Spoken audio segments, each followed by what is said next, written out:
Well, finally tonight a summary of the Inside Ulster news. A man has been shot dead in front of his wife in North Belfast. It happened shortly after 7 o'clock at a fish and chip shop on Lever Street in the New Lodge area of the city. The victim was working in Delaney's chip shop with his wife when two men came in through the back, one of them armed with a handgun. He was shot in both kneecaps and also in the chest. Police say no customers were in the shop at the time. It's understood the couple only took over the business a fortnight ago, and detectives say they've yet to establish an exact motive for the attack. The victim is known to have had past Republican links, but was more recently known to police for other criminal activities. And police at North Queen Street want to hear from anyone who saw any suspicious activity around the Ashton shopping centre. They also want to hear from anyone who saw a red-coloured Montego taxi, number RIB 6905, being hijacked at Sparmount Street shortly before 6 p.m, or anyone who witnessed it being abandoned after the shooting at Easton Crescent. A judge in America has granted bail to 3 convicted IRA men fighting extradition. They were among 38 prisoners who escaped from the maze in 1983. Lawyers for Kevin Barry Art, Paul Brennan and Terence Kirby had argued that it was unfair to hold them any longer while they await extradition hearings. In Dublin, 2 IRA men were released on bail of £70,000 each. Nessun Quinlivan and Pierce Macaulay, who escaped from Brixton Prison, are appealing against extradition warrants to Britain to face terrorist charges. The High Court judge ordered them to live with relatives and report daily to Garda stations.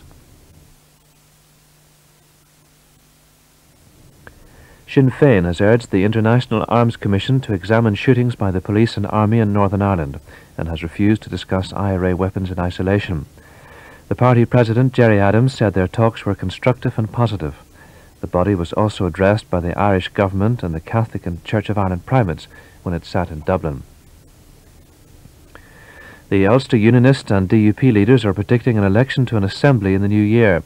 Both David Trimble and Ian Paisley had separate meetings with the Secretary of State, as did an alliance delegation. Further talks are planned for later this week. The police still haven't released the name of the 49-year-old man found shot dead in a field near Crawfordsburn, County Down. Another man found nearby is in hospital with gunshot wounds to the back and neck. Detectives are still trying to establish the circumstances surrounding the incident. Arsonists have burned a Banbridge primary school to the ground. The 51 pupils at Milltown Primary on the Lurgan Road have been given an early Christmas break, while the Southern Education Board tries to find them alternative accommodation.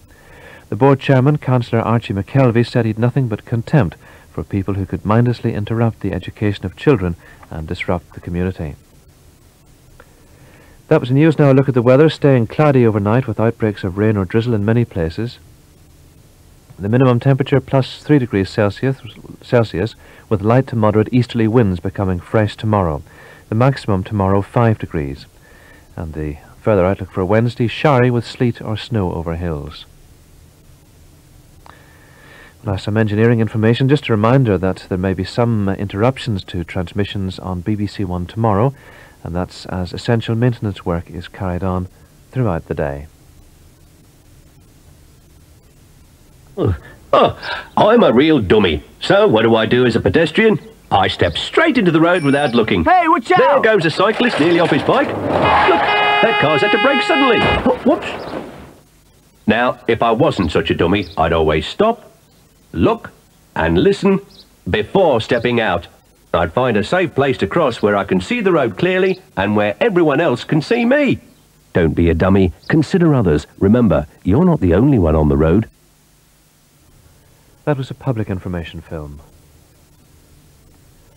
Well, now with the time rapidly approaching 9 minutes to 2, BBC One has come to the end of today. We're back in the morning, of course. Breakfast News is on the air at 7 o'clock. It's presented tomorrow by Justin Webb and Sally Magnuson. And of course BBC Radio Ulster stays on the air through the night with news and much else besides, and that's in tandem with the BBC World Service. But in the meantime, from me, John Ash, and all of us here on BBC One Northern Ireland, it's a very good night to you.